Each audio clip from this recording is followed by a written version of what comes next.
So welcome back to Gully. It's a record of sorts in itself, given that we've done two episodes in the space of 2 weeks, a week, which, given our recent track record, has been nothing short of fantastic.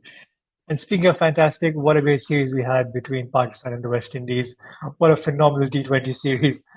I got, especially the people living in Europe and the Gulf countries. 4 a.m., 1 a.m., 2 a.m., whatever the starting times were, really worth it.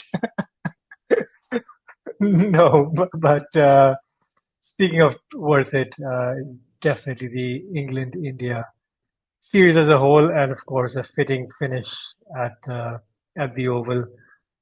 Um, Seesawed all the way from England starting off out really well, India fighting back, and England taking control again, and then bottling it in a way, Moeen. But despite that, all credit to India, Mohammad Siraj. I mean, you talked about Prashant Krishna in the previous episode at length and how he might not be Bumrah's best replacement, but when it mattered, he did step up.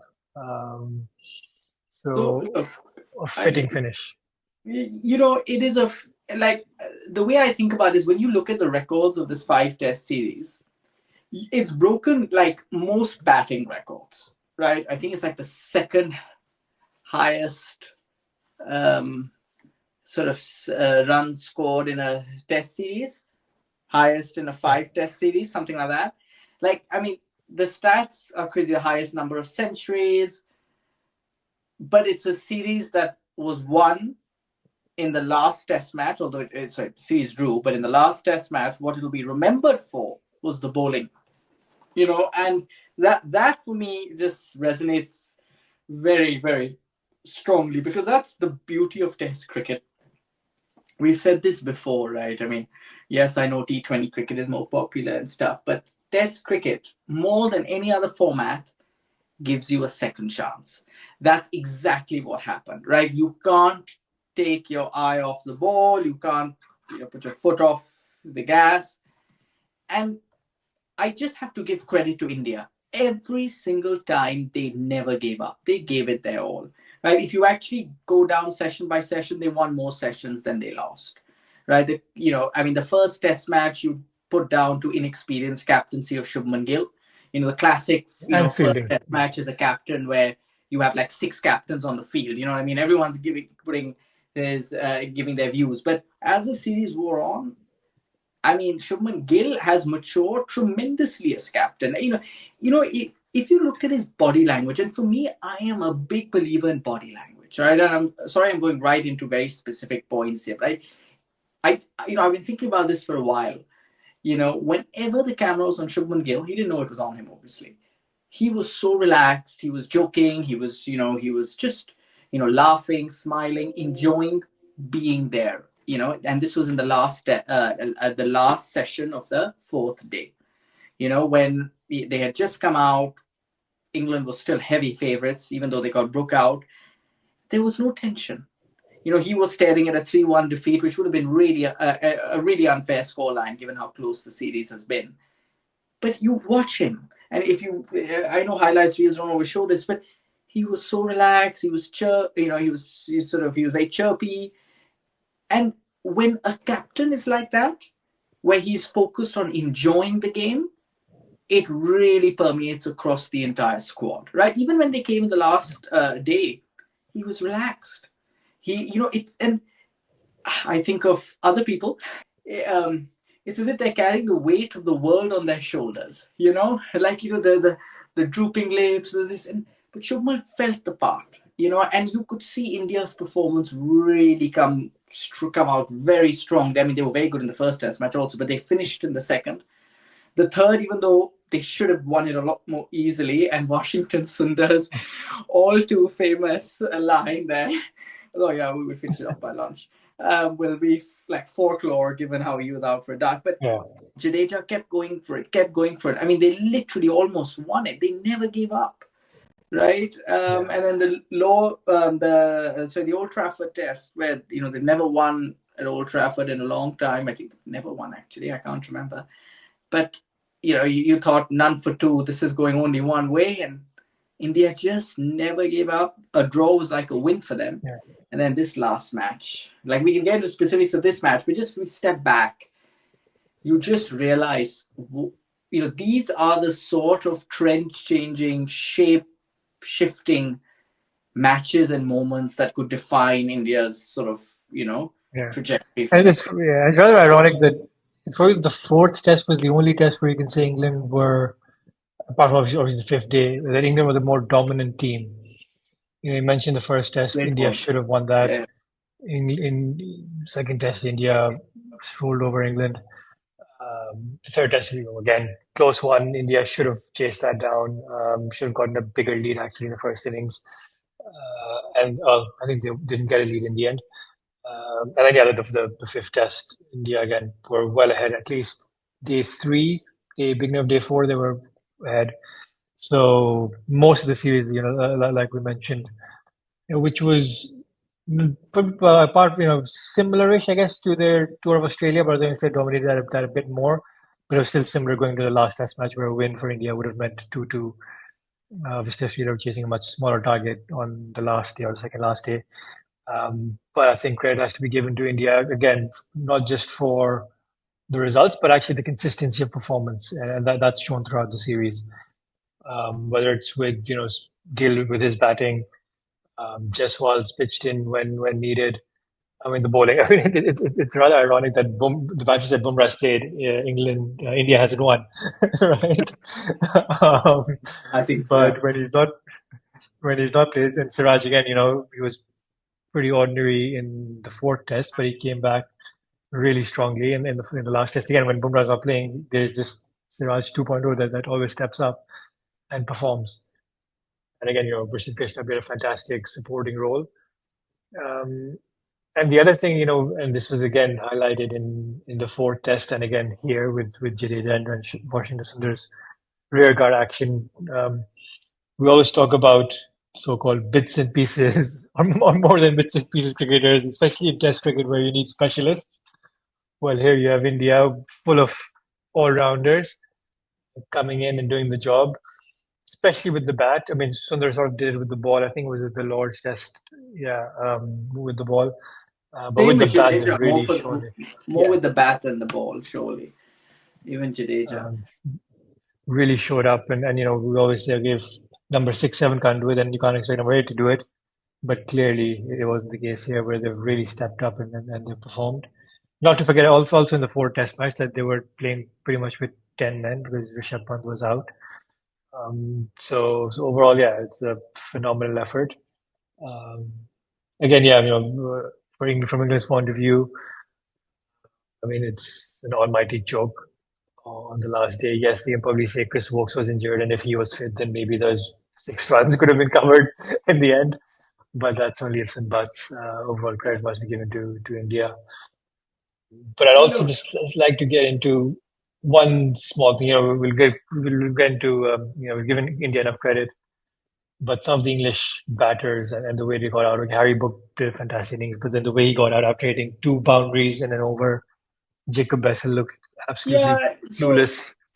yeah, so, I think just one more point on India, right? Um, and just more generally, right? The better, so you would say the team that has bowled better in that test match has gone on to win. I think the Yeah, second innings, the lead from either team when the second innings started in nearly every test match was under 50 runs, right? So the batting was almost at par at all times. It really, the difference in each test match was the bowling and the pressure moments, right? The chokes, the collapses, whatever. yeah, The other point I just want to make is, and this is one that I've seen do the rounds, is Siraj seems to be a better bowler when Bumrah's not playing, and I have a theory for it. I think it's true. I don't think it's deliberate. I think it's a subconscious ploy because Siraj does best when he's attacking. When you need a wicket and he's your premier bowler and you go to him and he bowls his heart out. I feel when Bumrah's there, when India is going for the kill, let's say they just got a wicket and they just bring their best bowler back just to try and mock. mop up the rest and get a couple of quick wickets on top. They go for Bumrah. It is in those situations that Siraj is at his best. Now, I'm not saying don't go for Bumrah. Bumrah's a class apart. I mean, he's the best, probably fast bowler in the world at the moment. But Siraj thrives on on those situations where the captain gives him the ball and because he wants a couple of quick wickets, right, and just to go for the kill.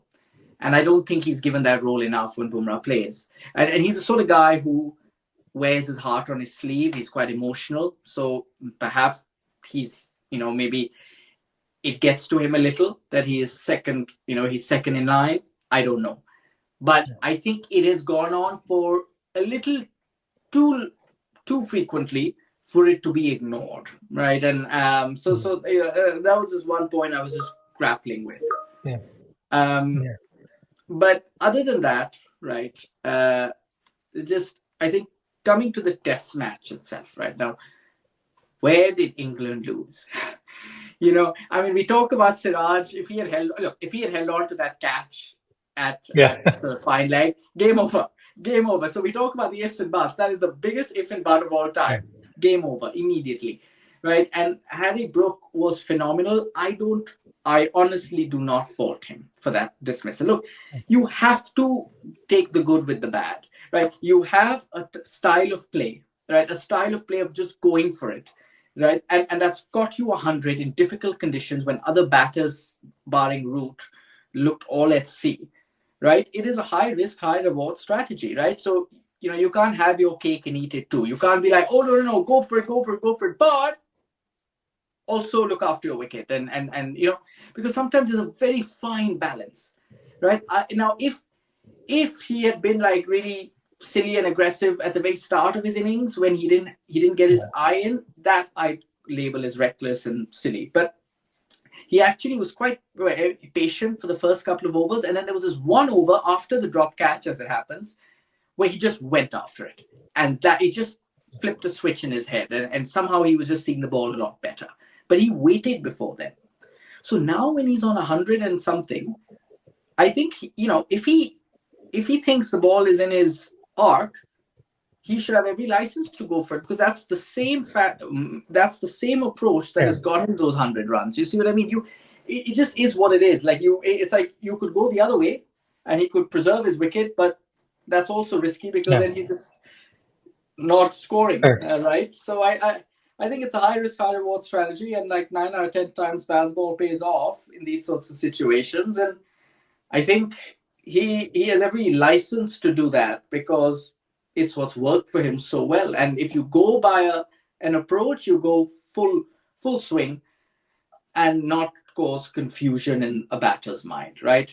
And I do give him a lot of credit. In the first 10, 15, 20 balls, he took his time. The ball was moving. It was tough to get your eye in. He waited. The drop catch was his moment of coming to life. Yeah. No, I agree. I think Harry Brook, I think, like you say, you have to take the good with the bad. I was maybe pointing more towards Jacob Bessel and Oh my Jamie God, Smith to sort of. oh my God. I mean, it just looked like they were like clueless, basically, right? And it was just unplayable. Yes, the ball was moving around, which maybe makes it even more, um, you know, exaggerates the point that you need to stick it out a little bit. And I guess that sort of also put the pressure on Giroud when W losing his wicket. Completely. So it was I literally blame Bethel. So right. I blame Bethel Yeah. for Root's dismissal. Yeah. So and yes, India were bowling really, really well. But at the end of the day, you're like 30, 40 runs away, so there's no rush to finish the game off. You're not getting, and you still had 5, 6 wickets in hand. You could have easily, eventually, blocked your way through and tired the bowlers out and got there in the end. I guess hindsight, it sounds easy to do. Like you say, England, they have their pass ball approach and they want to do it in a certain way. And it just looks really ugly when it doesn't come off, especially for those two dismissals. So that's one thing. I mean, coming back to the match itself, we also forget that England were in command in the first innings after bowling India out for 220 odd, and then Duckett and Crawley were going at like T20 style, eights or nines and over for like 90 for no loss in 10 overs or something like that. And from there, India came back strongly to restrict them to 240, 245, whatever it was. And the lead was 20, so that kind of negated. Otherwise, England could have gotten a 100 plus lead, which obviously would have been a huge difference. And then when India came out to bat again, Jaiswal and Akashdeep, of all people, getting a 50 as a night watcher, especially after what happened to him in the Lord's Test. Which, yeah. So, You know, I think the opening point, I think, is a very, very important one. I think this series will go a pretty long way, I hope, in changing the way anyone thinks about opening in Test cricket.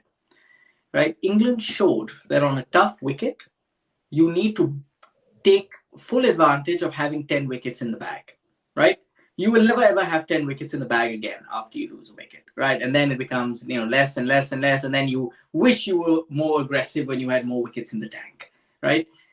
And on wickets like this, I think the batter, as long as, fine, they take a couple of balls to get their eye in, but they should then back themselves, right, and look to score, right? It doesn't have to be, now not everyone is of Ben Duckett's capability to just like swing it or whatever, but the ability to score, rotate, strike, and not soak up dot balls. Now, it is very important because it throws bowlers off their line and length, right? And all they need to do with the new ball in those swinging conditions is just get the line and length right, and then let the ball do the rest. And the more you can get the bowlers off their preferred lines and lengths, that's when you won the mental game. That's when you're on top. And then and if you just go for your shots here and there, blunt the ball a little bit, and the ball gets older, loses its shine quicker, then there's an even bigger advantage. Now, I know it's easier said than done, but I do believe that there are so many textbooks that talk about openers in Test cricket being, soak it up. The way to blunt an attack is just defend, leave the ball, defend. And okay, leaving the ball, fine, because you're not used to the bounce earlier on or whatever, and the movement.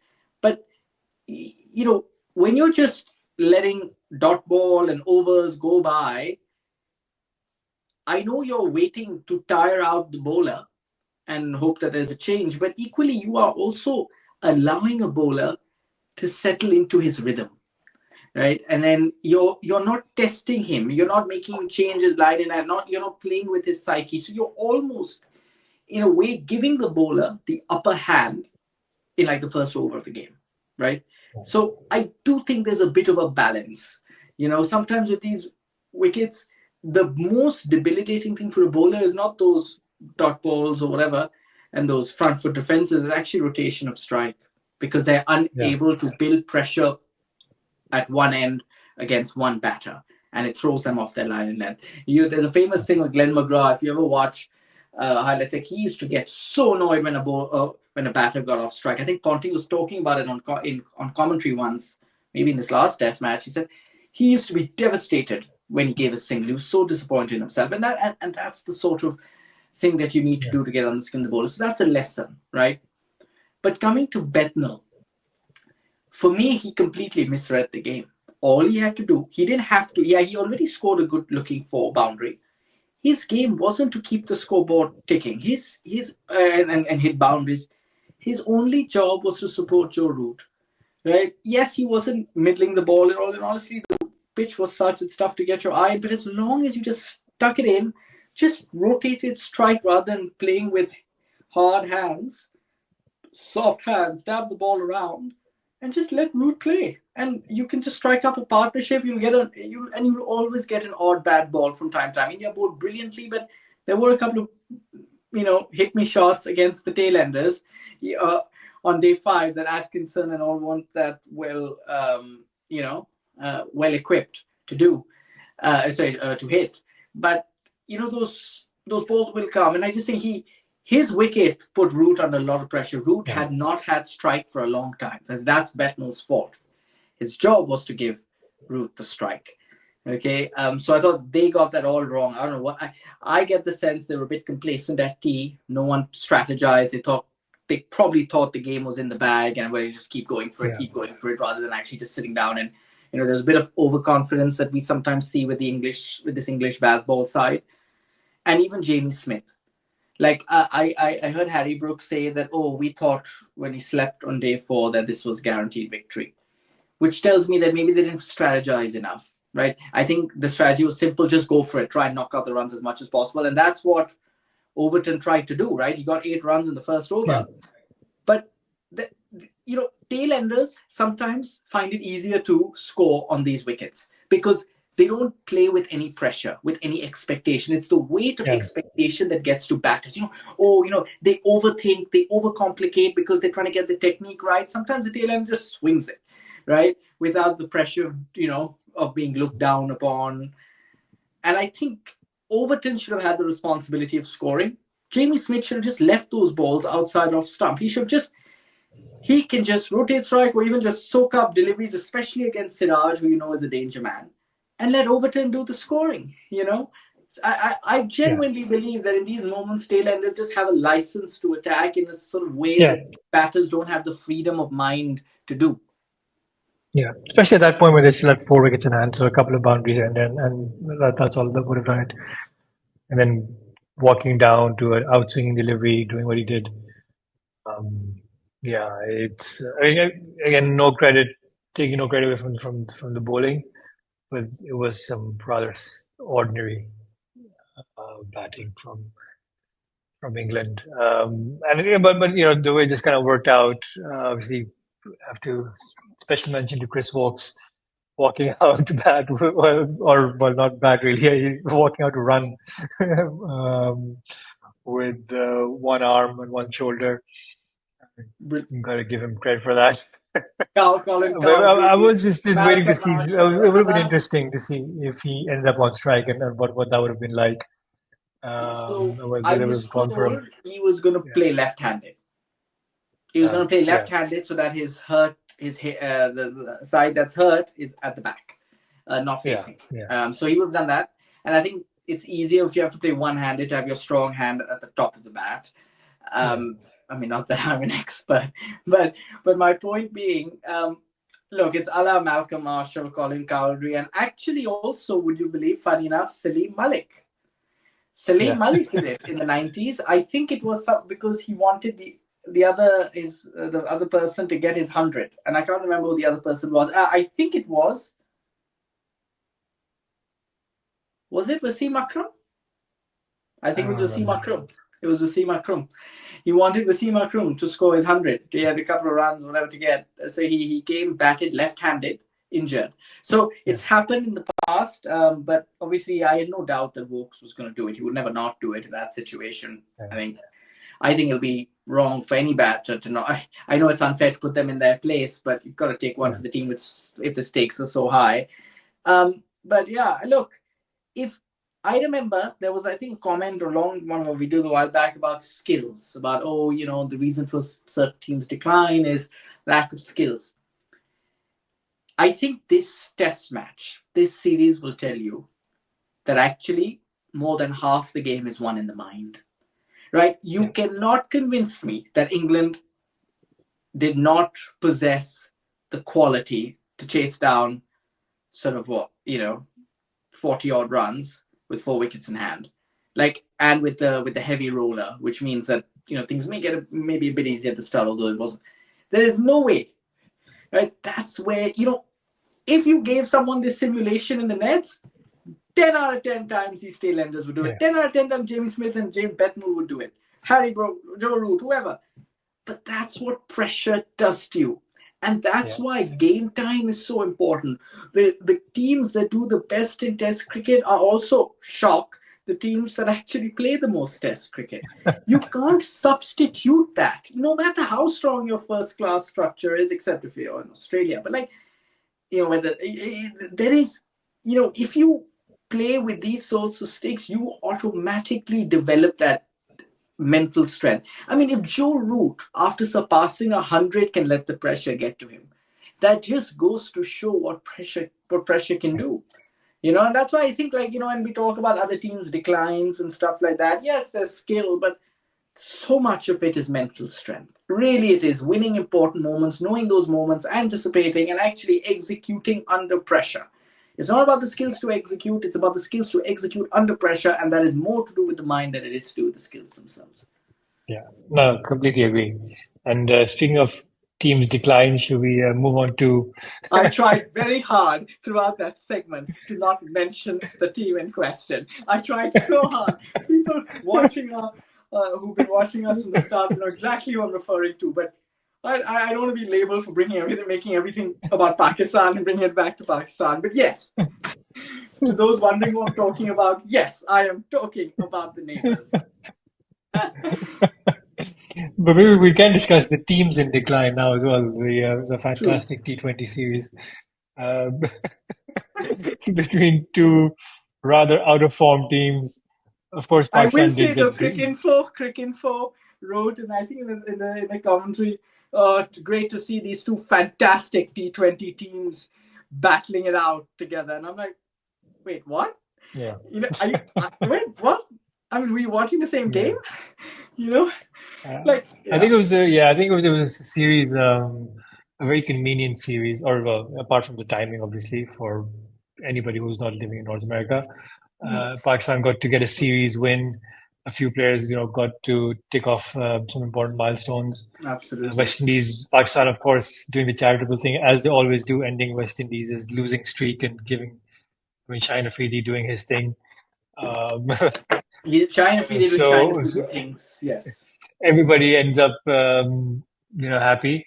But I mean, as a Pakistan supporter, very unconvincing. If there was a series when, is a few I mean, the good fact, performances. yeah, We saw yeah. Sam Ayub, Sajjad Farhan proving that he should have probably played in the previous Bangladesh series. Um, but the bowling, I mean, apart from Sufyan Mukim again, who we've been talking about for so long, Thank you. Yes, thank you so much. Yes, but we've been. Shaheen, Haris, okay, Nawaz, I think stepped up a couple of times. I'll say the fact that Mohammad Nawaz was player of the series just goes to show the quality of this series. And I'm taking nothing away from Mohammad Nawaz, nothing away from him, but his batting was awful. Okay, it was Was it non-existent. Nawaz or was it Sam Ayub? Mohammad Nawaz. Okay, Mohammad Nawaz was player of the series, sir. Mohammad okay, Nawaz was wow. player of the series. Yes, exactly. Wow, exactly. I don't know. His bowling in patches was very good. It was more about also bad shot selection. But now, like, suddenly it's given Pakistan a bit of a question, Nawaz versus Shadab. And in my head, I'm like, please don't play both. They're both, like, average. Maybe if I were to choose, I'd probably choose Shadab only because he's a gun fielder. Only Yeah, because of that. And yes, perhaps he's a better batter. And I would like to think there's something left in the tank of him as a bowler. But, this is important. The reason Pakistan has a selection issue is because you have two very good specialist spinners in the ranks, right? You have Sufyan Mukim, and you still have Abrar at least in the one-day form. Okay, and there's no reason why he can't also play T20 cricket if given ample opportunity. But the issue is when you have two specialist spinners, in order to fit them in the team, you need fast bowling all rounders, and that's what you don't have. You also have specialists, not specialists, but spin all rounders. So there is an imbalance in yeah, your team. Fahim Ashraf is not. I mean, I don't know how many times you need to like put something on a chalkboard, on a blackboard, on a whiteboard, in plain sight in front of you to say that he is not your answer. Okay. It's shocking. It's near embarrassing. Barring the one game that he did really well, and like I think it was against Bangladesh, then where he almost won us the game. But again, yeah, please let's put lots of things into perspective, the opposition, and other things. But I don't think he's got it right, and yeah, therefore you have an issue, right? Sufyan Mukim probably edges Abrar in my opinion. I think he has enough of an X factor, left arm Chinaman, and he has a lot of yeah, talent.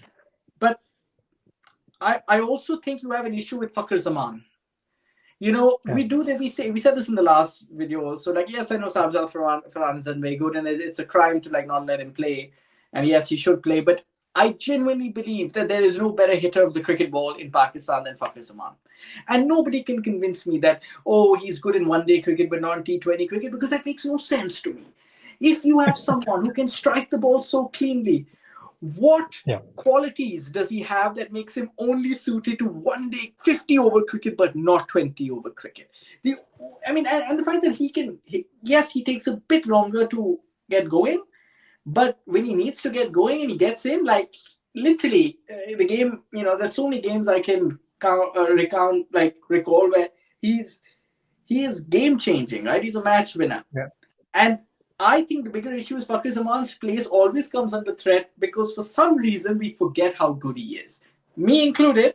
But I'm not going to make that mistake again. Although I stand by that mistake in the 23 World Cup and I let that slide. But the thing is, I think he hasn't had a clear role in T20 cricket. He's gone from 1 to 2 to 3 to 4. Once I remember under Misbah, do you remember? Once he came in at 5 and once he came in at 6. Yeah. At 6. And because you had all those Suhaib Maqsoods and Azam Khans and God knows who. So I see a way where Fakhri Zaman can also play? Yes. Yes, I think Fakhri Zaman could be a good number 3. I don't think Mohammad Haris is consistent enough at that number 3 place. Maybe 4 is Salman Agha, 5 Hassan Nawaz, 6 Haris. Maybe, yes, that makes your bowling a bit lighter, but Haris is a keeper. So your bowling can start from 7 onwards, and you have Saim Ayub. How many bowling options do you need? And Salman. And Salman, of course, and I actually think Salman is actually quite a lot more decent than others. So yeah, so I don't know. I think you could fit all of them in, but look, I think it's your bowling that lets you down again and again. I don't know. I mean, Hassan Ali. Maybe Zahid, you see something in him. I don't. Okay, sorry. I still remember. Do you see that reel that's doing the rounds where he's choosing bowlers? And the first question, and he was very fair. He chose Bumrah, but the first question was Hassan Ali or Mohammad Siraj, and he was like, obviously Hassan Ali. And I'm like, is it still obvious right now, Hassan? Yeah. I mean, the other strange thing, obviously, is because you had Salman Mirza, who probably was your half decent performer in the Bangladesh series, and then he's nowhere to be seen. Exactly. And you've gone back to the usual Hassan Ali, Shaheen, Haris, none of whom really impressed. Abbas Afridi, like, I don't know what's happened to him again. He's disappeared. So it's just really, I just don't get this whole fast bowling selection. Yeah, where's Wasim What they're Junior? thinking. Where's Wasim Wasim Junior? I Junior is can't believe gone. he's still He's injured. gone. He's forgotten. Sorry? He's gone. He's forgotten. I have no idea. No. He was. They said, oh, he's injured, which is why he's out of the Bangladesh series. But he had a minor injury. Why didn't he play in the US? I don't get it, Zaid. And to be honest, I don't think Pakistan know what their answer is. Right? They keep wanting to believe that Shaheen and Haris still have that magic that they once had. But let me just break it down for people. Haris Rav never had magic. I remember even before the T20 World Cup, we used to laugh about Haris Rav's economy rate. You remember? He always leaked runs. And somehow in that 2021 World Cup, T20 World Cup, he came good. But that's just one series. It was 1.5 weeks when he was very good, right? But against Australia, watch the footage, he leaked runs. We always remember it for Hassan Ali's dropped catch, Shaheen Afridi going for 3 sixes. Watch the footage. Haris Rav went for plenty in his third over, right? Yeah. He has been doing this time and again. He is not consistent. He doesn't swing the ball much. He doesn't seam the ball much. He just has pace. But he also doesn't have the sort of pace that Shoaib Akhtar and Brett Lee had. So really, he is a sort of bowler that Virat Kohli loves. Because he bowls it quick, fast, so it comes, it goes pretty quickly off the bat. There's no sideways movement. It sits up quite nicely for a world-class batter. And Shaheen Afridi, barring the first 4 balls, useless. Right? I've now got to a point where, okay, maybe with Shaheen Afridi, I can give him a bit more time only because I think his pace has come back to where it was. But I think it's quite clear to see he struggles bowling at the death. So either you finish off his overs before the 15th over and you rely on your other bowlers for the death. But the issue is you don't have good death bowlers. And it's a crime that Pakistan doesn't, given the history, the Yorker specialist. And that's where Mohammad Wasim comes in. That's the one thing he did very well, swinging Yorker. Yeah. But I don't know. I don't think the answer's Fahim Ashraf. Abbas Afridi is a bit hit and miss. But maybe he hasn't been given a fair enough run. I don't know. But Yeah. I don't know. I just don't know. Yeah, I think they're trying to do 2+5 Ashraf. Um, seems to be the formula. I think that's probably going But to be the formula why, given Zahid? where the because that's what they'll have to do because they'll have to probably play two spinners given where the next T20 World Cup is. And they need to find a way to get this pace bowling all-rounder in. As ordinary as Saeem Ashraf is in that role, he's the only one, unfortunately, and that's the issue. But Zahid, like, do you need that when you've got Saim Ayub and Salman Aga and one of Shadab or Nawaz? You've got three spinners plus you've got Sufyan Mukim. That's four spinners. You don't need more spinners. I mean, I actually think Saim No, Ayub and but no. I'm saying because of that, then you'll need, but then you can only fit in two like out and out fast bowlers, right? And no, then no, you'll have to no, have no. So if you have, let's go to Saad Zada, yeah. Saim, Fakhr, Salman, Hassan Nawaz, Haris, six. Seven is Shadab or Nawaz, probably Shadab. Seven. No, Khushdil, who's Uh, also a bowler, by the way. yeah, Kushal also goes, but I think Kushal is more one day. Yeah, yeah. I don't think I mean I think Anyway, you will happily bench him to fit yeah, Fakhar Zaman in, especially when you have so many other yeah. spin options. I hope. Never say never. Seven is Shadab, and then you've got your fast bowlers plus Sufyan. You've got three fast bowlers and Sufyan, so I think it can work. Yeah, I yeah, just think people are a bit fixated with fitting in both Shadab and Nawaz or fitting in as you say, Kushtil Shah. But I mean, you're really clutching at straws here. I mean, it's not as if they are world class yeah, players that the whole balance of the team needs to, and you need to fit in a Fahim Ashraf to make things work, right? Of course not. yeah. You have to Yeah, ask maybe yourself it what's could going to be. win you the World Cup. I don't know, but Nothing. nothing. But if you were to think, what's like, yeah, maybe Sufyan Mukim, but do you really think Fahim Ashraf? No, right? Yeah, Whereas I could believe that there are three fast bowlers out there, like maybe Shaheen, you'll keep Wasim Jr. and one other, probably mm. Naseem or Nas- Harris. Naseem Haris. And then it's a decent team. I mean, I would probably go Naseem only because then you have an issue because nobody likes bowling the new ball. Like Wasim doesn't like bowling with the new ball, and Haris is Yeah, terrible in the power play. So you have to then go yeah, Naseem. But yeah, yeah, yeah. Yeah, but I don't know. For some reason, now they've rebacked Fahim Ashraf so much, so maybe that's their thinking. But you never know in Pakistan. A typical Pakistan cricket selection consistency. They'll back one person just till before the tournament and then drop him and pick some random person before after yeah, that. So you never know. And then bring back Imad Wasim and Mohammad Amir. So I think that ship has sailed. Um, I hope you never know. But yeah, I mean Imad Wasim definitely after what ABD Villiers did to him in that World Championship League, whatever that is. yeah. I mean, yeah. The fact that we take that so seriously makes you realize how terrible our actual team is. That we're like, oh, look at the Yeah, Champions League, we made it to the final, yay! It's not even been covered in Quick Info for anything else. yeah. Anyways, so I guess lots of learning from England and India, and not a lot of learning from Pakistan and West Indies as we anticipated. Yeah, I mean, look, the difference in quality is clear. Um, I thoroughly enjoyed this Test series. Like, honestly, England is probably the best place to play Test cricket. I think the crowds are Yeah, amazing. There is, it's not like the England of old where the conditions were always very hostile. I think you get a fair mix around wherever you go. I think they yeah, tried to make the oval quite bowler friendly, good old fashioned overcast conditions with yeah, a green top. But then India won. And that just goes to show yeah, how strong India are now in terms of their mental capacity and yeah, also their ability, and also their like skills. I mean, don't get me wrong.